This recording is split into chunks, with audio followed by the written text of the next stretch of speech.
Hai guys, welcome back to my channel. Jadi pada video kali ini aku mau ngajak teman-teman untuk latihan soal dan pembahasan TWK HOTS. Kita langsung aja ke soal nomor pertama.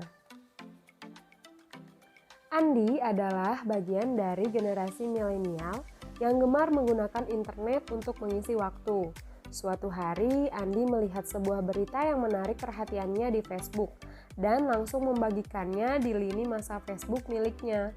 Setelah beberapa waktu, salah satu sahabat Andi mengirim pesan dan menyampaikan bahwa berita yang dibagikan oleh Andi adalah hoax dan dapat menyulut perpecahan, dan dia terancam Undang-Undang ITE.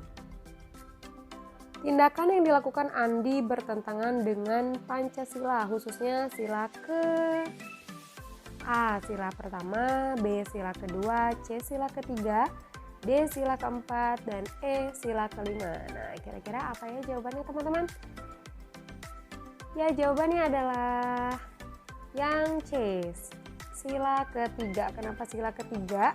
Sila ketiga ini kan adalah tentang persatuan Indonesia ya teman-teman. Nah, sedangkan di sini yang harus kita garis bawahi adalah menyulut perpecahan. Nah, kalau menyulut perpecahan itu kan berarti bertentangan dengan persatuan Indonesia ya teman-teman. Jadi bertentangan dengan sila ketiga. Oke, langsung aja kita ke soal nomor 2. Dengan adanya globalisasi, maka dunia terasa lebih kecil jika dibandingkan dengan keadaan yang sebenarnya. Dahulu sejauh mata memandang, dunia dibatasi oleh batasan-batasan yang membatasi wilayah antar negara yang mendiaminya. Akan tetapi, sekarang hal tersebut sudah tidak berlaku lagi. Bahkan di zaman sekarang ini, kita sudah dapat merasakan apa itu globalisasi, di mana perkembangan teknologi informasi yang semakin meningkat menjadi media utama sebagai bagi proses globalisasi tersebut. Sebagai dampak positif adanya globalisasi dengan perkembangan ekonomi di Indonesia ditandai dengan, nah dampak positifnya ya kita lihat. A. Semakin kurang impor teknologi dari luar. B. Semakin mudahnya arus produksi dan distribusi barang. C. Adanya pembatasan dan melebarkan usaha. D. Biaya ekspor barang menjadi tidak murah.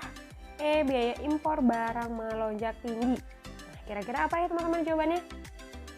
Oke, jawabannya adalah yang B ya teman. Semakin mudahnya arus produksi dan distribusi barang. Kita langsung bahas aja ya. Kenapa nggak yang A? Ini kan kita garis bawahi yang dicarinya adalah dampak positif dari globalisasi ya teman-teman. Kalau yang A semakin kurang impor teknologi dari luar, enggak ya. Dengan adanya globalisasi itu justru semakin banyak impor teknologi dari luar karena kemudahan akses ya teman-teman. Yang B, semakin mudahnya arus produksi dan distribusi barang, ini adalah yang tepat ya. Yang C, adanya pembatasan untuk melebarkan usaha, enggak ya, justru dengan adanya globalisasi ini pembatasan itu kan sudah semakin kecil ya. Yang D, biaya ekspor barang menjadi tidak mudah. Yang ini mungkin menjadi tidak murah ya teman-teman. Nah, yang poin D ini bukan dampak positif tapi dampak negatif dari globalisasi, yang salah satunya adalah biaya ekspor barang menjadi tidak murah. Yang E juga biaya impor barang melonjak tinggi, ini adalah dampak negatifnya ya, bukan dampak positifnya. Ya, jadi jawaban yang paling tepat adalah yang B. Kita lanjut ke soal nomor 3. Selain memiliki kompetensi, keterbukaan atau transparansi merupakan bagian dari integritas penyelenggara negara. Masyarakat yang mempunyai kepentingan yang ingin memperoleh informasi menjadi mudah. Pemerintah semakin maju dengan informasi, sehingga masyarakat dapat mengakses dan memperoleh informasi tanpa harus secara fisik datang ke kantor pemerintahan. Pernyataan tersebut menunjukkan contoh pemanfaatan teknologi bagi pemerintah dalam A. Terciptanya sistem kelembagaan pemerintahan yang bersih. B. Terhapusnya tindakan yang bersifat diskriminatif terhadap golongan masyarakat. C. Peningkatan hubungan antara pemerintah dengan pelaku bisnis. D. Pelayanan yang lebih baik kepada masyarakat. Terjaminnya konsistensi dan kepastian hukum. Nah, oke, kita lihat ya, apa jawaban yang paling benar. Jadi jawaban yang paling benar adalah yang A ya teman-teman. Terciptanya sistem kelembagaan pemerintahan yang bersih. Kenapa sih? Karena kita lihat di sini adalah kuncinya adalah keterbukaan, transparansi ya. Kemudian ada merupakan bagian dari integritas penyelenggara negara, sehingga yang di sini yang ditujukan adalah untuk terciptanya kelembagaan pemerintah yang bersih ya teman-teman. Nah, oke, kita lanjut aja soal nomor 4. Pada saat menjelang HUT RI, sering diadakan pawai dan perlombaan untuk memeriahkannya. Bentuk keikutsertaan Anda untuk memeriahkannya adalah dengan A. Memasang bendera, B. Menyanyikan lagu Indonesia Raya, C. Menikmati hari libur tanggal 17 Agustus, D. Menyumbang untuk kegiatan, E. Menonton perlombaan. Nah, udah tahu ya teman-teman, jawabannya adalah yang paling benar adalah yang D. Menyumbang untuk kegiatan. Jadi di sini yang harus kita garis bawahi adalah bentuk keikutsertaan dalam perlombaan ya teman-teman. Jadi yang paling tepat itu adalah yang D. Menyumbang untuk kegiatan. Kalau menonton untuk perlombaan kan berarti kita tuh nggak ikut serta ya, cuma nonton doang gitu. Kalau konteksnya kalau memasang bendera, menyanyikan lagu Indonesia Raya, apalagi menikmati hari libur, itu kan konteksnya nggak masuk ya untuk acara perlombaan gitu ya teman-teman. Jumlah tersangka kasus kebakaran hutan dan lahan di Kepulauan Riau per Kamis tanggal 19 bulan 9 tahun 2019 sudah 15 tersangka. Para tersangka itu semuanya merupakan perorangan dan belum terindikasi dari korporasi. Direktur Direktorat Reserse Kriminal Khusus atau Ditreskrimsus Polda Kepri Kombes Rustam Mansur yang juga Ketua Sim Satgas Penanggulangan Kebakaran Hutan dan Lahan mengatakan saat ini ada 15 kasus yang ditangani pihaknya. Sumber Kompas.com. Dari upaya pemerintah mengamankan pelaku pembakaran hutan seperti yang diinformasikan dari paragraf di atas menunjukkan bahwa negara A. Berupaya menegakkan nilai sila kelima dan keempat, B. Berupaya menegakkan nilai yang ada pada pokok pikiran kedua pembukaan UUD 45 dan sila kelima, yang C. Berupaya menegakkan nilai sila pertama, yang D. Berupaya menegakkan nilai sila kedua dan pokok pikiran keempat pembukaan UUD 45, yang E. Menegakkan nilai sila keempat dan ketiga. Nah, jadi kira-kira apa ya teman-teman jawabannya yang paling tepat, yaitu yang B ya, berupaya menegakkan nilai yang ada pada pokok pikiran kedua pembukaan UUD 45 dan sila kelima. Nah, kita lihat nih pembahasannya. Pada teks ini tuh kan ada kalimat para tersangka itu semuanya merupakan perorangan dan belum terindikasi korporasi. Saat ini ada 15 kasus yang ditangani oleh pihaknya. Nah, berarti di sini tuh terlihat bahwa pihak yang berwajib dan pemerintah sedang berusaha menegakkan keadilan nih. Baik itu untuk para tersangka maupun bagi warga Indonesia yang menantikan hukuman yang setimpal untuk para pelaku. Oke, kita lihat untuk jawaban yang A ya. Berupaya menegakkan nilai sila kelima dan keempat. Nah, inti dari sila kelima itu terwujudnya keadilan sosial bagi masyarakat Indonesia. Ini sih tepat ya kalau yang sila yang kelima. Tapi kita lihat sila keempat apakah tepat? Inti dari sila keempat adalah musyawarah mufakat. Jadi kurang tepat ya teman-teman, karena di sini yang ditekankan adalah pemerintah sedang berupaya menegakkan keadilan ya, baik itu untuk para pelaku dan juga untuk masyarakat Indonesia. Yang B. Berupaya menegakkan nilai yang ada pada pokok pikiran kedua UUD 45 dan sila kelima. Isi pokok pikiran kedua pembukaan UUD 45 adalah negara hendak mewujudkan keadilan sosial bagi seluruh rakyat Indonesia. Nah, ini tepat. Untuk sila kelima, inti sila kelima terwujudnya keadilan sosial bagi masyarakat Indonesia, ini juga sama ya teman, tepat gitu. Jadi yang B ini adalah jawaban yang paling benar. Untuk yang C, Kenapa salah ya teman-teman? Yang C ini berupaya menegakkan nilai sila pertama. Nah, inti dari nilai sila pertama itu tentang ketuhanan yang Maha Esa, tentang kebebasan beragama dan lain-lain. Jadi kayak nggak nyambung gitu ya sama teks yang ada.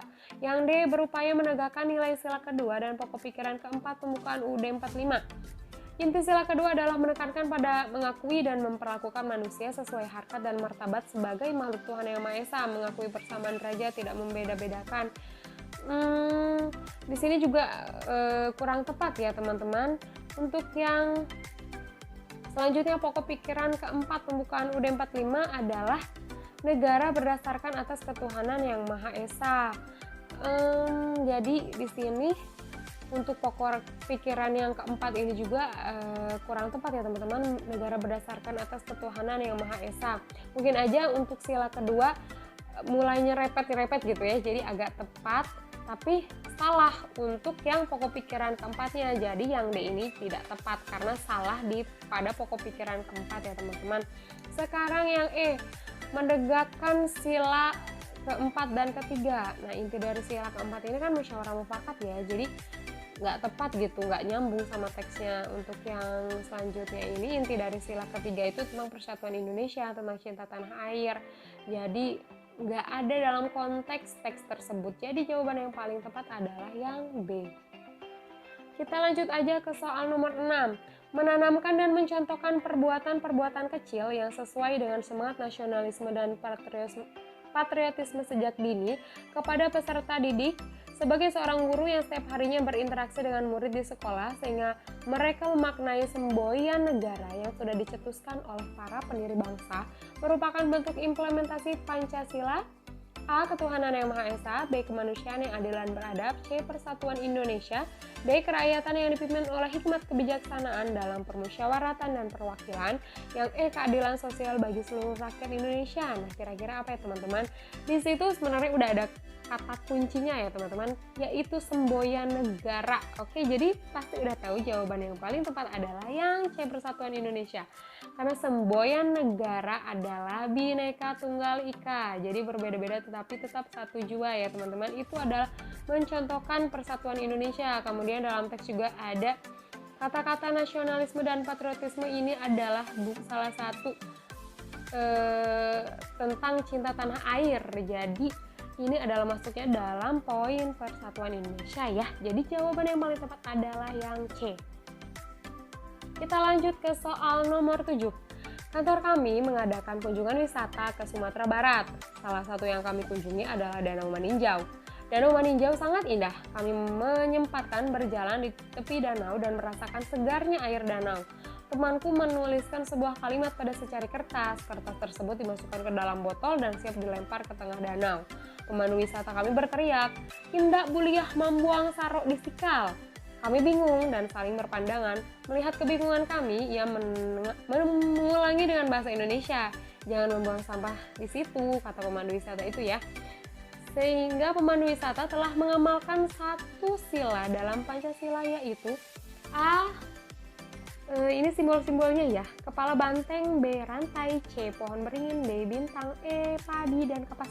Nah, kita harus tahu dulu nih di sini tentang apa ya, tidak membuang sampah sembarangan itu masuknya adalah kita lihat ya. Jawaban yang paling tepat adalah yang E, padi dan kapas. Nah, padi dan kapas itu adalah masuk pada sila kelima ya teman-teman, keadilan sosial bagi seluruh rakyat Indonesia. Nah, kenapa sih ya masuk dalam sila kelima? Oke, aku akan ngebahas di sini.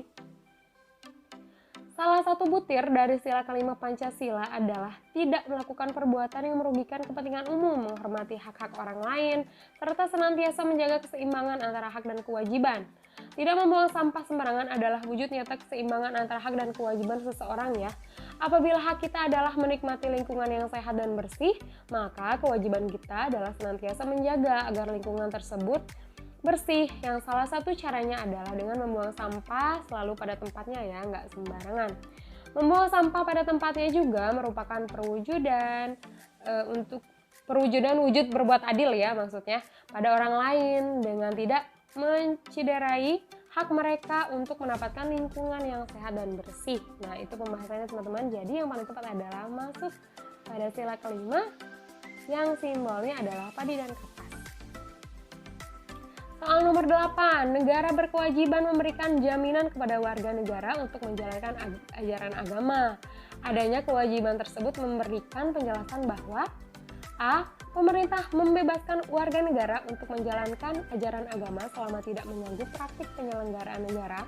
B. Negara membebaskan semua warga negara dari rutinitas pekerjaan untuk selalu melakukan ibadah. Yang C. Kewajiban pemerintah tidak hanya menyelenggarakan pemerintah, tetapi juga memberikan jaminan hak atas kebutuhan warga negara dalam menjalankan ajaran agama.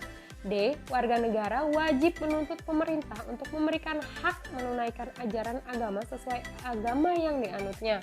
Yang E. Penyelenggaraan negara harus memperhatikan hak-hak warga negara untuk menjalankan ajaran agama yang dianutnya sepanjang tidak bertentangan dengan norma-norma yang ditentukan pemerintah. Nah, di sini ya teman-teman, jawaban yang paling benar ya, yang paling tepat gitu, adalah yang C.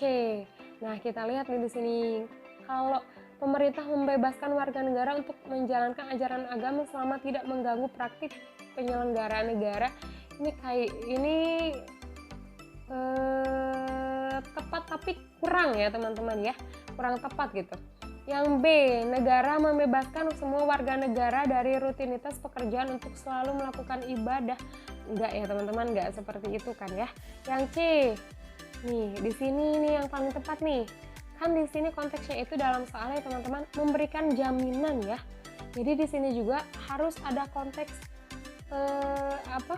memberikan jaminan juga gitu pada jawabannya. Yang C ini kewajiban pemerintah tidak hanya menyelenggarakan pemerintah, tetapi juga memberikan jaminan ya teman-teman. Jadi di sini paling tepat karena ada memberikan jaminan hak atas kebutuhan warga negara dalam menjalankan ajaran agama. Jadi yang paling tepat itu adalah yang C ya teman-teman, karena kuncinya di sini adalah memberikan jaminan gitu ya. Oke, untuk soal nomor 9. Indonesia adalah negara dengan keberagaman suku, etnik, budaya, agama, serta karakteristik dan keunikan di setiap wilayahnya. Pada dasarnya, keberagaman masyarakat Indonesia menjadi modal dalam pembangunan bangsa. Oleh karena itu, sangat diperlukan sikap atau perilaku menunjang terciptanya kondisi tersebut adalah A. Memperkuat kedudukan pemerintah pusat sebagai pemegang kedaulatan rakyat. B. Memperkecil segala hal yang berpotensi menimbulkan konflik masyarakat. C. Menghilangkan perbedaan antar suku bangsa dalam berbangsa dan bernegara. D. Memperkuat kedudukan bahasa daerah sebagai salah satu simbol persatuan. E. Memperkuat posisi kebudayaan daerah di atas kebudayaan nasional. Nah, kira-kira apa ya teman-teman yang paling tepat? Jadi yang paling tepat adalah jawabannya yang B, yaitu memperkecil segala hal yang berpotensi menimbulkan konflik masyarakat. Kita lihat yang A, memperkuat kedudukan pemerintah pusat sebagai pemegang kedaulatan rakyat, ini kan nggak tepat ya teman-teman ya. Yang B ini tepat karena memperkecil segala hal yang berpotensi menimbulkan konflik masyarakat itu kan karena kita itu beragam ya, dalam soal kan beragam suku, etnik, budaya, agama, serta karakteristik. Jadi kita harus memperkecil segala hal gitu yang berpotensi menimbulkan konflik masyarakat. Jadi yang jawaban ini adalah yang paling tepat. Kalau yang C, menghilangkan perbedaan antar suku bangsa. Nah, bukan perbedaan suku bangsa saja ya, di Indonesia itu ada sangat beragam, ada perbedaan agama, ada etnik, ada budayanya ya. Jadi bukan hanya suku bangsa. Yang E, memperkuat kedudukan bahasa daerah. Ini juga nggak tepat ya teman-teman ya.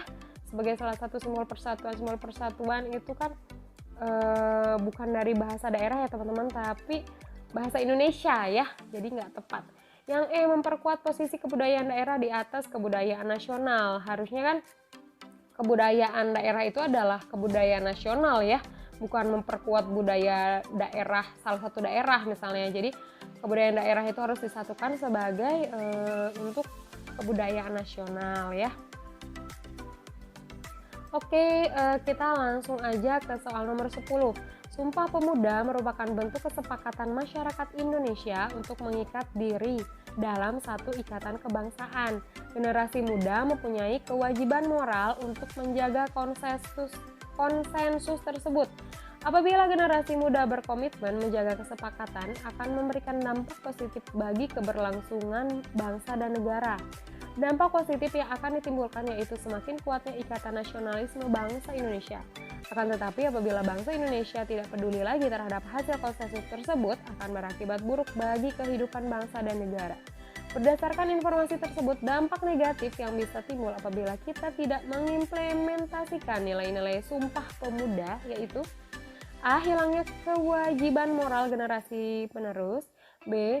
Melemahnya rasa persatuan dan kesatuan bangsa. C. Melemahnya ikatan nasionalisme antar warga masyarakat. D. Melemahnya rasa hormat pada orang yang lebih tua. E. Lunturnya ikatan persaudaraan. Nah, kira-kira jawabannya apa yang teman-teman di sini tuh udah ada kuncinya ya teman-teman, yaitu Sumpah Pemuda itu kan tentang rasa persatuan dan kesatuan ya teman-teman ya. Jadi jawaban yang paling tepat adalah yang B. Jadi dampak negatifnya itu adalah melemahnya rasa persatuan dan kesatuan bangsa ya, karena kita melihat dari backgroundnya yaitu di sini kata kuncinya Sumpah Pemuda. Nah, ini adalah soal terakhir dari aku ya teman-teman. Mudah-mudahan bermanfaat dan sampai jumpa lagi di pembahasan soal selanjutnya ya. Bye-bye.